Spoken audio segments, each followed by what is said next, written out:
কিন্তু মানসিক সত্তাত আমি জীৱজাতি থকালৈকে, সংস্কৃতি থকালৈকে, চন্দ্ৰসূৰ্য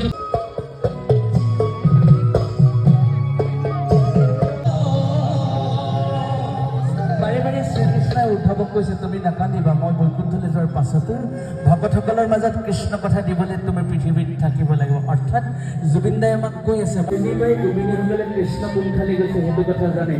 জুবিন প্ৰেমী প্ৰতি